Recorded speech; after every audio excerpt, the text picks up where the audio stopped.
Hi friends, मेरा नाम गौरव है and I welcome you all to my Debeboik channel. So in today video I want to discuss with you all how to promote a hair transplant website. अगर आपके पास hair transplant की website है तो उसको कैसे प्रमोट करें। ये video है ये डॉक्टर के लिए भी है जो अपने वेबसाइट को खुद से प्रमोट करना चाहते हैं, वो भी इस वीडियो को देखेंगे तो उनको हेल्प मिलेगा। और एक डिजिटल मार्केटर के लिए भी है, अगर कोई डिजिटल मार्केटर के पास कोई हेयर ट्रांसप्लांट से रिलेटेड वेबसाइट्स हैं तो उनके लिए भी ये वीडियो काफ़ी हेल्पफुल साबित होगा। जब आप इस वीडियो को एंड तक देखेंगे तब आपको पता चलेगा कि हम कौन कौन से ऐसे एक्टिविटीज़ को डिस्क्राइब करने वाले हैं, कौन कौन से ऐसे स्ट्रेटजी को हम बताने वाले हैं जो कि आपको अपने हेयर ट्रांसप्लांट की वेबसाइट को प्रमोट करने में काफ़ी हेल्पफुल साबित हो सकता है। तो हमारे इस वीडियो में जो भी पॉइंट्स है वो मैं आपको एक बार बता देता हूं कि कौन कौन से ऐसे पॉइंट्स हैं जिसके बारे में हम लोग डिस्कशन करने वाले हैं। आज की इस वीडियो में मैं बात करने वाला हूं कि आपके हेयर ट्रांसप्लांट वेबसाइट को प्रमोट करने के लिए सबसे ज़्यादा ज़रूरी कौन सा डिजिटल मार्केटिंग एक्टिविटी है। क्या वो सर्च इंजन ऑप्टिमाइजेशन है, क्या सोशल मीडिया मार्केटिंग है, क्या सिर्फ लिंक्डइन मार्केटिंग है, क्या आपको कोरा में आंसर देने से आपको क्लाइंट्स मिलेंगे, क्या ब्लॉगिंग करने से आपको मैक्सिमम क्लाइंट्स मिल सकते हैं, या फिर यूट्यूब में मैक्सिमम प्रेजेंस, मैक्सिमम वीडियोज आपको मैक्सिमम क्लाइंट्स को फुटफॉल करा सकती है आपके क्लिनिक में। तो बहुत सारे डिजिटल मार्केटिंग स्ट्रेटजी हैं, मैं सबके बारे में वन बाय वन डिस्क्राइब करने वाला हूं कि कौन से स्ट्रेटजी से, कौन से चैनल से आपको कितने ज़्यादा क्लाइंट्स मिल सकते हैं। और लास्ट में मैं आपको बताऊंगा कंक्लूजन में कि कौन सा ऐसा हमारा चैनल है, कौन सा ऐसा हमारा डिजिटल मार्केटिंग की स्ट्रेटजी है जिससे आपको मैक्सिमम क्लाइंट्स मिल सकते हैं। So stay tuned on the video. तो आज के वीडियो में मेरे पास काफ़ी सारे टॉपिक्स हैं। बिल्कुल इनिशियल स्टेज से मैं बात करने वाला हूं, स्टार्टिंग से लेकर एंड तक मैं बात करूंगा। आज तक 7 साल के एक्सपीरियंस में जो भी स्ट्रेटजी मैंने फॉलो किया हुआ है हेयर ट्रांसप्लांट के वेबसाइट को प्रमोट करने के लिए, वो सारे स्ट्रेटजी आपके सामने मैं आज बताने वाला हूँ। तो चलिए बात करते हैं कि आज के इस वीडियो में हम लोग क्या क्या बात करने वाले हैं, कौन कौन से टॉपिक्स हैं हमारे पास जिसके बारे में हम बात करने वाले हैं। आज के वीडियो में हमारे पास जो लिस्ट ऑफ एक्टिविटीज़ है डिजिटल मार्केटिंग के लिए वो है पहले टॉपिक पे हम लोग बात करेंगे वो होगा introduction of hair transplant business. Hair transplant business क्या है। दूसरे टॉपिक पे हम लोग बात करेंगे what was the previous strategy of the hair transplant before 3 और 4 ईयर्स। आज से लगभग 3-4 साल पहले, 5 साल पहले क्या स्ट्रेटजी होता था हेयर ट्रांसप्लांट को प्रमोट करने के लिए, उसके बारे में हम बात करेंगे। नेक्स्ट हम लोग बात करेंगे current scenario of hair transplant business for marketing. अभी मार्केटिंग की स्ट्रेटजी क्या चल रही है हेयर ट्रांसप्लांट बिजनेस को प्रमोट करने के लिए। नेक्स्ट टॉपिक जिसके बारे में हम लोग डिस्कस करने वाले हैं वो है कि how hair transplant business is different from another business in regards to digital marketing. जब भी हम डिजिटल मार्केटिंग करना चाहते हैं तो जो अनदर बिजनेसेस का जो डिजिटल मार्केटिंग स्ट्रेटजी होता है उससे कैसे अलग है हेयर ट्रांसप्लांट का digital marketing strategy. Next topic के लिए हम लोग बात करेंगे what should be the structure of website for hair transplant business. Website का स्ट्रक्चर किस तरह से होना चाहिए अगर हेयर ट्रांसप्लांट की वेबसाइट आप बनवा रहे हैं तो। नेक्स्ट टॉपिक की हम बात करेंगे how to promote your website through digital marketing channels. आप अपने हेयर ट्रांसप्लांट की वेबसाइट को डिजिटल मार्केटिंग चैनल्स के थ्रू कैसे प्रमोट कर सकते हैं। Benefits of search engine optimization for hair transplant website. Paid advertisements for hair transplant website like Google advertisement, Facebook advertisement, LinkedIn advertisement, Instagram advertisement, whatever are the paid advertisements, we will discuss about that for hair transplant website. How to do keyword research for hair transplant services. Keyword research कैसे करें हम hair transplant services के लिए। Next best strategy to target real audience for hair transplant services. हमारे hair transplant services के लिए best audience कौन से हो सकते हैं, उनका टारगेटिंग कैसे करें। नेक्स्ट हम लोग बात करेंगे local SEO for hair transplant services. Next topic होगा हमारा benefits of YouTube advertisement to promote your hair transplant services. And the last topic will be what should be the contribution of a hair transplant surgeon to promote their website.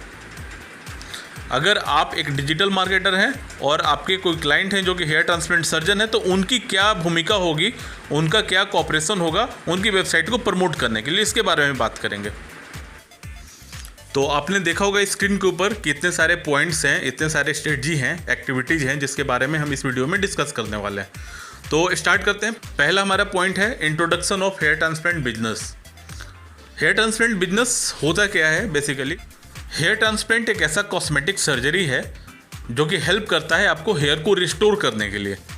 अगर आप baldness face कर रहे हैं, अगर आप hair fall problem से जूझ रहे हैं, अगर आपके पास समस्या है हेयर फॉल का, अगर आप गंजे हो चुके हैं, तो हेयर ट्रांसप्लांट एक ऐसा सर्जरी है जिसको कॉस्मेटिक सर्जन्स लोग परफॉर्म करते हैं और आपको हेयर ट्रांसप्लांट करते हैं। मतलब आपके बालों का प्रत्यारोपण होता है एक तरीके से। हेयर ट्रांसप्लांट होता है, बियर्ड ट्रांसप्लांट होता है, इनके आईब्रो ट्रांसप्लांट होते हैं, बॉडी हेयर ट्रांसप्लांट होता है। तो बहुत तरह के अलग अलग इनके सर्विसेज होते हैं हेयर से रिलेटेड।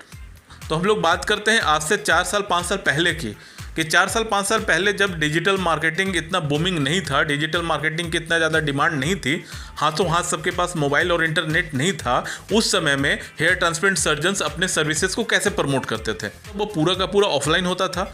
ऑफलाइन में उनके काफ़ी पैसे लगते थे, काफ़ी ज़्यादा समय भी लगता था, आउटपुट अच्छे नहीं मिलते थे, तो बहुत ज़्यादा प्रॉब्लम होती थी। बहुत लाखों रुपए वो लगाते थे, वो न्यूज़पेपर में अपना एडवर्टाइजमेंट्स देते थे। तो अभी जब करेंट सिनेरियो है कि लोग मैक्सिमम डिजिटल मार्केटिंग के थ्रू अपने हेयर ट्रांसप्लांट के सर्विसेज को प्रमोट कर रहे हैं। पहले जो कस्टमर्स हुआ करते थे हेयर ट्रांसप्लांट के, वो कैसे ट्रस्ट करते थे हेयर ट्रांसप्लांट सर्जन्स के ऊपर, वो मैं आपको बता रहा हूँ। वो क्या देखते थे कि हेयर ट्रांसप्लांट सर्जन जो है उसका एक्सपीरियंस कितना है, कितना ज़्यादा एक्सपीरियंस है, आज तक उसने कितने सर्जरीज किए हुए हेयर ट्रांसप्लांट के, उनका क्वालिफिकेशन क्या है, उनका जो क्लिनिक है वो किस लोकेशन में है, कहाँ से वो बिलोंग करते हैं, उनके क्लिनिक का इंफ्रास्ट्रक्चर कैसा है, ये सारी चीज़ पहले मैटर किया करती थी। सबसे बड़ी प्रॉब्लम होती थी स्टार्टिंग में कि वो रेफरेंस वाले लोगों से ही आते थे आपके पास। अगर आपका रेफरेंस है, अगर आपने किसी का अच्छा हेयर ट्रांसप्लांट सर्जरी किया हुआ है, तो उसको देखकर लोग आपके पास आते थे। ऐसा नहीं था कि उनके पास कोई डिजिटल प्लेटफॉर्म है जहाँ से वो देख सके आपके रिजल्ट्स कैसे हैं। पहले लोगों के पास इतना इंटरनेट होता नहीं था कि वो आपके रिजल्ट्स को देख पाएँ, आपके वीडियो टेस्टिमोनियल्स को देख पाएँ, कि उनके टेक्स्ट रिव्यू को पढ़ सकें। इतने तरीके की सुविधाएं नहीं होती थी उनके पास। अब करेंट सिनेरियो जो है, कोई भी बिजनेस के प्रमोशन के लिए, सिर्फ हेयर ट्रांसप्लांट की मैं बात नहीं कर रहा हूँ, कोई भी बिजनेस को आप प्रमोट करना चाहते हैं तो करेंट सिनेरियो ये कहता है कि अगर आपका प्रेजेंस डिजिटल प्लेटफॉर्म में नहीं है तो इट मीन्स कि you are running a shop in desert. आप एक रेगिस्तान में एक दुकान चला रहे हैं, इस तरह से होता है। तो कोई भी बिजनेस को प्रमोट करने से पहले हमें सोचना चाहिए कि इस बिजनेस का इंटरनल प्रोसेस क्या है, कैसे वर्क करता है, इसके कौन कौन से क्लाइंट्स हो सकते हैं, इस बिजनेस का कॉस्ट क्या है। क्योंकि जब तक आपको कॉस्टिंग वगैरह की जानकारी नहीं होगी तब तक आप अच्छे से उस बिजनेस को प्रमोट नहीं कर सकते। आप आइडेंटिफाई नहीं कर सकते कि आपके रियल ऑडियंस कौन हो सकते हैं। तो हम लोग भी प्रमोशन की बातें करने से पहले हम लोग बात करते हैं कि हेयर ट्रांसप्लांट की कॉस्टिंग वगैरह क्या है। इंडिया में पर्टिकुलर, इंडिया में जो मेजर सिटीज़ हैं, दिल्ली, चेन्नई, बेंगलोर, मुंबई, हैदराबाद, इस तरह के सिटीज़ में हेयर ट्रांसप्लांट की कॉस्टिंग क्या आती है। तो हेयर ट्रांसप्लांट का कॉस्टिंग होता है वो ग्राफ्ट के ऊपर डिपेंड करता है। ग्राफ्ट का जो रेट होता है पर ग्राफ्ट का, वो कोई क्लिनिक में 20 रुपये से 25 रुपये होता है स्टार्टिंग, कोई क्लिनिक में 50 से 60 रुपये भी होता है, 70 से 80 रुपये भी होता है, 30 से 40 रुपये भी होता है। तो ये डिपेंड करता है कि आपके जो हेयर ट्रांसप्लांट सर्जन है उनका एक्सपीरियंस कितना है, उनके प्रीवियस रिजल्ट्स कैसे हैं और उनका टोटल रिव्यू कैसा है, रेटिंग कैसा है। ये सारे चीज़ के ऊपर उनका प्राइसिंग भी डिपेंड करता है कि हेयर ट्रांसप्लांट की कॉस्ट क्या होगी। तो कॉस्टिंग से ही आपको पता लग गया होगा कि जो हेयर ट्रांसप्लांट के पेशेंट्स होते हैं वो थोड़े से हाई लेवल के होते हैं। हर कोई हेयर ट्रांसप्लांट प्रोसीजर की तरफ नहीं बढ़ सकता। तो हमें जो टारगेट ऑडियंस करना है वो हमें एक बार सोचना पड़ेगा। ऐसा नहीं है कि हम हर किसी को टारगेट कर सकते हैं अपने हेयर ट्रांसप्लांट बिजनेस को प्रमोट करने के लिए। ये और कोई बिजनेस की तरह नहीं है कि हर कोई आपके इस प्रोडक्ट को परचेज कर सकता है। यहाँ पे प्रोडक्ट की सेलिंग नहीं हो रही है, यहाँ पे रिक्वायरमेंट की बात हो रही है। जिसे नीड होगी हेयर ट्रांसप्लांट की, बस वही हेयर ट्रांसप्लांट बिजनेस को कंसल्ट करेगा, वही हेयर ट्रांसप्लांट बिजनेस की तरफ अप्रोच करेगा। इसका स्ट्रेटजी होगा बिल्कुल अलग होगा, दूसरे वेबसाइट से, दूसरे सर्विसेज से प्रमोशन करने का जो तरीका होता है वो बिल्कुल अलग होता है हेयर ट्रांसप्लांट के लिए। यहाँ पे डायरेक्ट हम अनदर में क्या कर सकते हैं कि डायरेक्ट सेल पिच कर सकते हैं, लेकिन यहाँ पे हम डायरेक्ट सेल पिच नहीं कर सकते अपने कंटेंट के अंदर कि just come and buy our service, just come and take our service, जैसा कि अनदर बिजनेसेस के लिए होता है। अनदर बिजनेसेस के लिए क्या होता है कि हम लोग डायरेक्ट कॉपी राइटिंग करना शुरू करते हैं, हम लोग डायरेक्ट कॉपी राइटिंग करते हैं। लेकिन हेयर ट्रांसप्लांट का जब आप बिजनेस कर रहे हैं, हेयर ट्रांसप्लांट बिजनेस को जब आप प्रमोट कर रहे हैं, तो आपको क्या करना होता है कि आपको इन्फॉर्मेटिव कंटेंट लिखने की जरूरत होती है, आपको कंटेंट राइटिंग की जरूरत होती है। लाइक मैं आपको कुछ एग्जाम्पल बताना चाहता हूँ कि जो भी लोग मैक्सिमम लोग कैसे इंटरेक्ट हो सकते हैं आपके वेबसाइट्स में, आपके वेबसाइट में ट्रैफिक कहाँ से आ सकते हैं। तो आप मैक्सिमम ब्लॉगिंग कर सकते हैं। ब्लॉगिंग में आप क्या करेंगे, what are the causes of hair fall के क्या क्या काउजेज हैं, how to treat your hair fall, आप अपने हेयर फॉल को कैसे ट्रीट कर सकते हैं, what are the techniques of hair transplant के क्या क्या टेक्निक्स हैं, cost of hair transplant in your city, आपके सिटी में हेयर ट्रांसप्लांट का कॉस्ट क्या है, एडवांटेजेज ऑफ हेयर ट्रांसप्लांट से आपको क्या क्या फ़ायदे होने वाले हैं। तो इस तरह के टॉपिक्स हैं, वो क्या करता है कि हेयर ट्रांसप्लांट पेशेंट को, हेयर ट्रांसप्लांट के क्लाइंट्स को अट्रैक्ट करता है आपकी तरफ। जब भी वो आपके वेबसाइट में आएगा तो इतने सारे इन्फॉर्मेशन को पढ़ेगा तो उसको लगेगा कि एक जेन्युइन वेबसाइट है। डायरेक्ट सेल्स पिच नहीं हो रहा है यहाँ पे, डायरेक्ट वो कंटेंट में अपने सर्विसेज को नहीं सेल कर रहे हैं। तो आपको जो सबसे पहला काम करना है वो करना है कि आप अपने कंटेंट के ऊपर अच्छे से फोकस करें। आपको अच्छे क्लाइंट्स की जरूरत है तो आप ज़्यादा से ज़्यादा उनको इन्फॉर्मेशन देना स्टार्ट कीजिए, मैक्सिमम इन्फॉर्मेशन आप देकर चलिए उनको। तो टोटल कुल मिलाकर देखा जाए तो बिना ऑनलाइन प्रेजेंस का, बिना डिजिटल मार्केटिंग का पॉसिबल नहीं है कि आपके हेयर ट्रांसप्लांट सर्विस के लिए कोई क्लाइंट मिल सके। तो स्टार्ट करते हैं अब कि हम लोग डिजिटल मार्केटिंग प्रेजेंस को कैसे इम्प्रूव कर सकते हैं। तो सबसे पहले जो लोग नए कॉस्मेटिक सर्जन हैं उनके लिए ये चीज़ है कि आपको सबसे पहले एक वेबसाइट की ज़रूरत होती है। जो भी पर्सन आपकी वेबसाइट में लैंड करता है तो सबसे पहले वो हेडर पार्ट आपका देखता है। हेडर पार्ट में जो आपके स्लाइडर्स होते हैं वहाँ पे उसकी फोकस जाती है। तो अगर आप स्लाइडर्स में ही अच्छे हेयर ट्रांसप्लांट रिजल्ट्स को शो करेंगे, क्लाइंट को ज़्यादा समझ में आएंगी चीज़ें कि आप अच्छे हेयर ट्रांसप्लांट करते हैं। कस्टमर के टेस्टिमोनियल्स को लगा सकते हैं। ये हमारा हेडर पार्ट का स्लाइडिंग हो गया। स्लाइडिंग के जस्ट नीचे हु वी आर, आप कौन है, कितना एक्सपीरियंस है, ये सारे चीज़ हेयर ट्रांसप्लांट सर्जन के बारे में आप थोड़ा सा एक शॉर्ट इंट्रो दे सकते हैं और उसका लिंक आप अबाउट अस पेज से कर सकते हैं। जस्ट उसके नीचे आप अपने सर्विसेज को एक्सप्लेन कर सकते हैं कि आपके क्लिनिक में कौन कौन से हेयर ट्रांसप्लांट से सर्विसेज दिए जाते हैं। पेशेंट्स का जो आपके क्लाइंट्स का वीडियो टेस्टिमोनियल है उसको आप ऐड कर सकते हैं। तो अगर यूजर आपके वेबसाइट में आकर आपके पेशेंट का, आपके क्लाइंट्स का टेस्टिमोनियल देखता है, वीडियो टेस्टिमोनियल देखता है, तो वो काफ़ी ट्रस्ट करना स्टार्ट करता है, क्योंकि जो वीडियो टेस्टिमोनियल होता है वो काफ़ी इम्पैक्ट करता है सारे क्लाइंट्स के ऊपर। अगर कोई वीडियो में बोल रहा है कि आपके यहाँ अच्छे से हेयर ट्रांसप्लांट किया जाता है तो वो काफ़ी ज़्यादा ट्रस्ट करने लगता है। एक तरह से आपकी वेबसाइट की क्रेडिबिलिटी बढ़ जाती है अगर आपके वेबसाइट में वीडियो टेस्टिमोनियल्स अवेलेबल हैं। तो नेक्स्ट सेक्शन में आप हेयर ट्रांसप्लांट रिजल्ट्स को शो कर सकते हैं। जो भी आपके पास रिजल्ट्स हैं, जो भी अभी तक आपने करियर में बेस्ट हेयर ट्रांसप्लांट्स किए हुए हैं, उन सबका आप इमेजेज लगा सकते हैं। इमेजेज में आप बिफोर और आफ्टर दोनों के इमेजेज को ऐड करके लगाएं ताकि यूजर्स को पता चले कि पहले की क्या कंडीशन थी बिफोर हेयर ट्रांसप्लांट और आफ्टर हेयर ट्रांसप्लांट इनकी क्या स्थिति है, इनके बालों की क्या स्थिति है। एक चीज़ और आप अपने वेबसाइट में ऐड करना ना भूलें, वो है आपका ब्लॉग पार्ट। ब्लॉग को आप जितना ज़्यादा स्ट्रॉन्ग करके रखेंगे उतना ज़्यादा ट्रैफिक आपके वेबसाइट में आएगा। तो ब्लॉग काफ़ी बेनिफिशियल है। अगर आपके वेबसाइट में ब्लॉग है, आप रेगुलर उस चीज़ को अपडेट कर रहे हैं, तो एक डिजिटल मार्केटिंग टर्म में इसको कंटेंट रिसेंसी भी बोला जाता है। अगर आपके वेबसाइट के कंटेंट्स हर एक अंतराल के बाद एडिट किया जाता है, चेंज किया जाता है, नया अपडेट किया जाता है, तो क्रॉलर हर समय आपके वेबसाइट को आकर क्रॉल करता है और इंडेक्स करता है। इंडेक्स करने के बाद आपकी रैंकिंग धीरे धीरे इंप्रूव होती रहती है। वेबसाइट का काम फिनिश करने के बाद आपने वेबसाइट क्रिएट कर लिया, सारे चीज़ अवेलेबल हो गए आपके वेबसाइट में। उसके बाद हम लोग चलते हैं कि अब डिजिटल मार्केटिंग के कौन से ऐसे प्लेटफॉर्म को हम चूज करें जो कि आपको ज़्यादा से ज़्यादा ROI दे सकता है। तो जो मेजर चैनल है डिजिटल मार्केटिंग के, जो आजकल काफ़ी ज़्यादा यूज होने वाले हैं हेयर ट्रांसप्लांट या कोई भी सर्विस को प्रमोट करने के लिए, वो है आपका search engine optimization, social media optimization. Social media marketing में आपका फेसबुक एडवर्टाइजमेंट, लिंक्डइन के एडवर्टाइजमेंट, इंस्टाग्राम के एडवर्टाइजमेंट, इतने सारे एडवर्टाइजमेंट्स आपके सोशल मीडिया मार्केटिंग के अंदर आते हैं। और PPC में गूगल का एडवर्टाइजमेंट और यूट्यूब का एडवर्टाइजमेंट। तो इतने सारे बेसिक चैनल्स हैं हमारे पास जिसके थ्रू हम अपने वेबसाइट को प्रमोट कर सकते हैं। जब भी आप डिजिटल मार्केटिंग करने की बात करते हैं हेयर ट्रांसप्लांट के लिए, तो आपको सबसे पहले एक चीज़ सोचना चाहिए कि जो भी आपका क्लाइंट है वो हेयर ट्रांसप्लांट का डिसीजन इंस्टेंटली नहीं लेता। वो तुरंत नहीं सोचता कि हमें हेयर ट्रांसप्लांट कराना है और दूसरे दिन जाकर हेयर ट्रांसप्लांट नहीं करा लेता।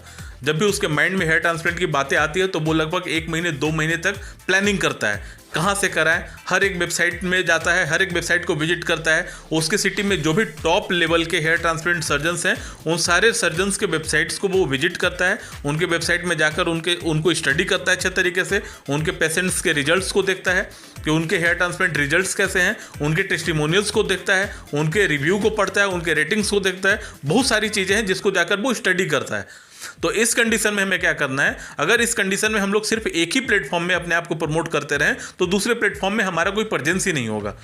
तो मैं आपको सजेस्ट करता हूं कि अगर आपकी वेबसाइट नई है, अगर आप हेयर ट्रांसप्लांट सर्जरी में नए हो, तो आपको हर एक प्लेटफॉर्म को यूज करना चाहिए। डिजिटल मार्केटिंग के सारे चैनल्स को यूज करना चाहिए। बहुत सारे डिजिटल मार्केटर्स आपको सजेस्ट करते हैं कि आपको स्टार्टिंग में पेड एडवर्टाइजमेंट नहीं करना चाहिए। तो मैं आपको सजेस्ट करना चाहता हूं कि आप पेड एडवर्टाइजमेंट के साथ साथ ऑर्गेनिक प्रमोशन भी रखिए। आप दोनों को जब रखेंगे, पेड एडवर्टाइजमेंट में क्या है कि आपको इंस्टेंटली लीड्स मिलने शुरू हो जाएंगे, लेकिन ऑर्गेनिक में क्या है कि आपको धीरे धीरे करके ट्रैफिक मिलना शुरू होता है।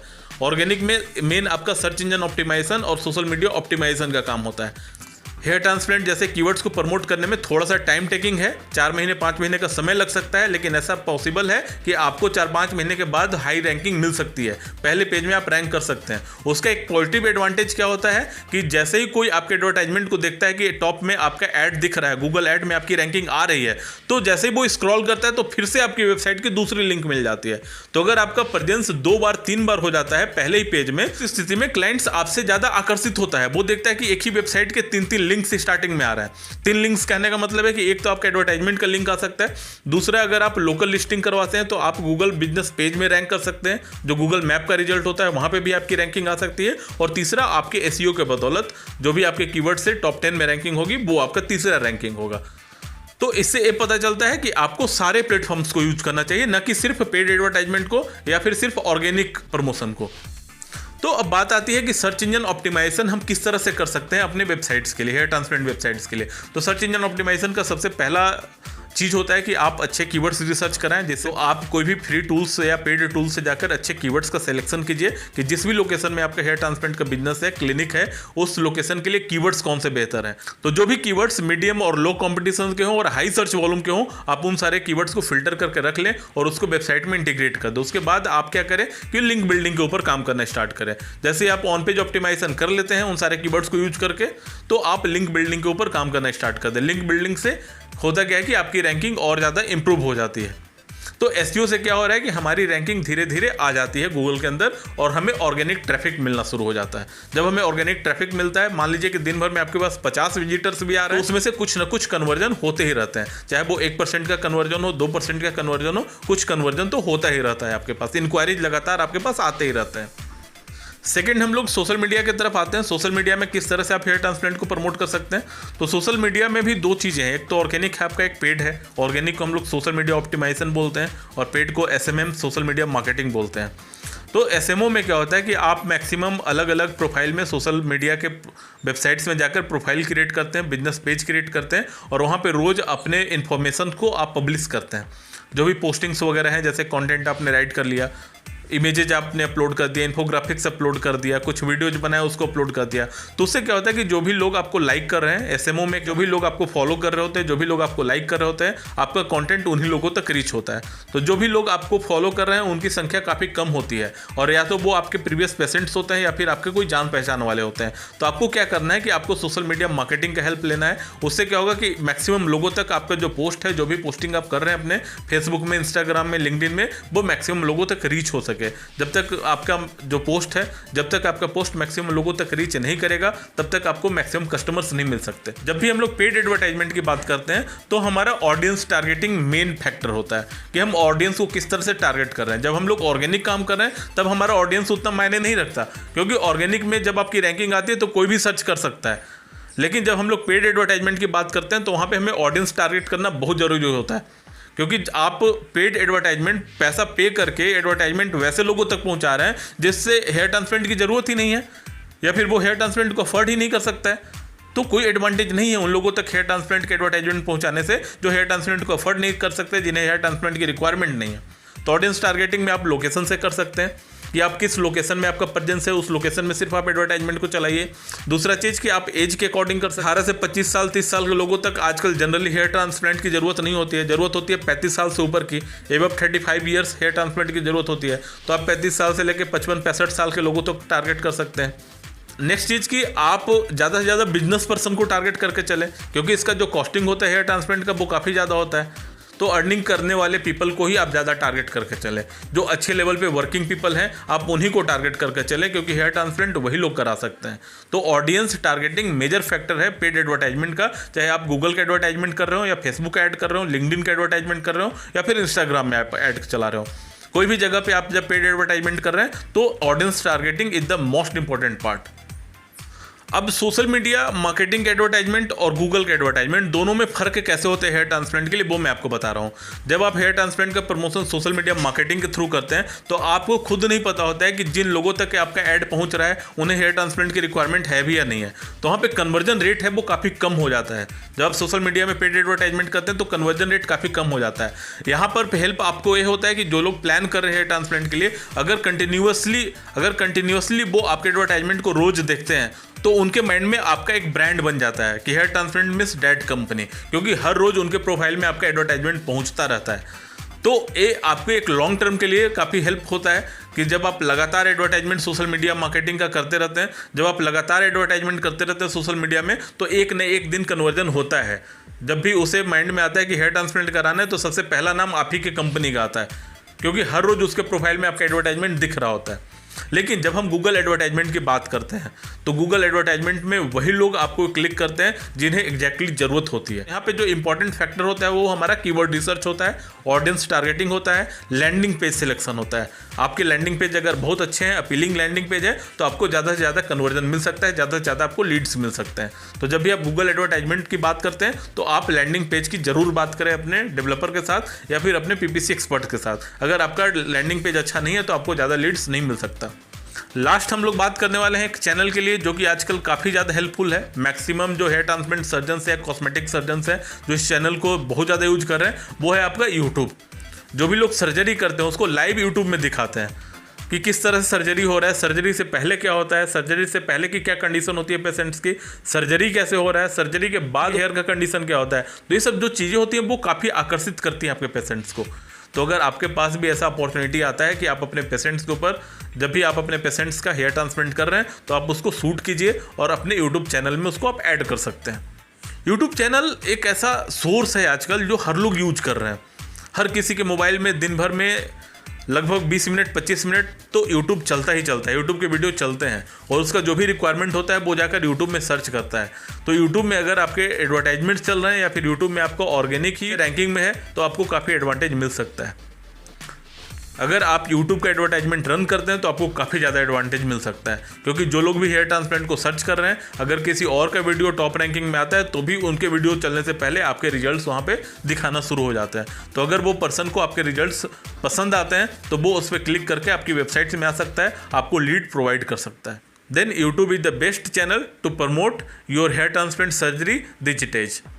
आजकल हेयर ट्रांसप्लांट को प्रमोट करने का बेस्ट जो चैनल होता है वो यूट्यूब ही हो गया है। आप बल्क मैसेज करा सकते हैं, व्हाट्सएप मार्केटिंग करा सकते हैं, तो बहुत सारे चैनल्स हैं। लेकिन जो मेजर है, मैंने आपको बताया कि आपको जो मेजर चीज़ करने की ज़रूरत होती है वो है search engine optimization, social media marketing, Google ads और यूट्यूब एडवर्टाइजमेंट। ये सारी चीज़ें हैं जिसका आप ज़्यादा हेल्प ले सकते हैं। अब हम बात करते हैं कि सर्च इंजन ऑप्टिमाइजेशन में भी कुछ ऐसे फैक्टर्स हैं जिसके बारे में मैंने स्टार्टिंग में आपको बताया। आपको कोरा का आंसर देना चाहिए। अगर किसी के पास प्रॉब्लम है हेयर से रिलेटेड तो आप कोरा में जाएँ, वहाँ पर उनके आंसर दें। आपको ब्लॉगिंग करना चाहिए, आपको लिंक्डइन में हमेशा अवेलेबल होना चाहिए। लिंक्डइन से आप ज़्यादा से ज़्यादा क्लाइंट ले सकते हैं। लिंक्डइन में क्या होता है, लिंक्डइन में क्या होता है कि क्रीमी लेवल के लोग होते हैं, जो अच्छे खासे पोजीशन पे होते हैं, वो सारे के सारे लोग लिंक्डइन में एडेड होते हैं और लिंक्डइन से आपको जेन्युइन क्लाइंट्स मिलते हैं।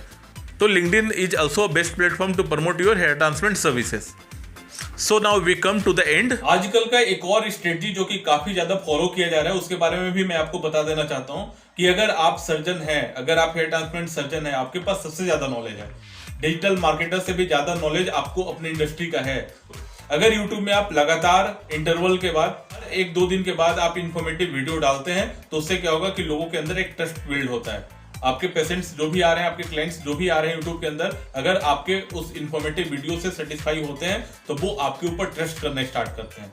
आप मैक्सिमम हेयर ट्रांसप्लांट सर्जन को देख लीजिए, हर कोई आजकल अपना वीडियो बना रहा है। जिसके पास जो भी नॉलेज है वो अपने नॉलेज को शेयर कर रहे हैं, वो अपने नए कस्टमर्स को इन्फॉर्मेशन प्रोवाइड कर रहे हैं हेयर ट्रांसप्लांट से रिलेटेड। तो अगर अभी तक आपने स्टार्ट नहीं किया है यूट्यूब वीडियो बनाना तो आप यूट्यूब वीडियो बनाना जरूर शुरू करें और हर एक इंटरवल के बाद यूट्यूब में वीडियो को पोस्ट करें जो कि हेयर ट्रांसप्लांट से रिलेटेड होने चाहिए। यूट्यूब वीडियो आपको मैक्सिमम कन्वर्जन देने वाला है आने वाले टाइम में। अगर आपका प्रेजेंस यूट्यूब में नहीं है तो इसका मतलब आपको कस्टमर बहुत कम मिलने वाले हैं। आपके कस्टमर वो लोगों तक अट्रैक्ट हो रहे हैं जिनके यूट्यूब वीडियोज मैक्सिमम है, जो हर एक सर्जरी को यूट्यूब में अपलोड करते हैं, हर एक पेशेंट के टेस्टिमोनियल को यूट्यूब में अपलोड करते हैं।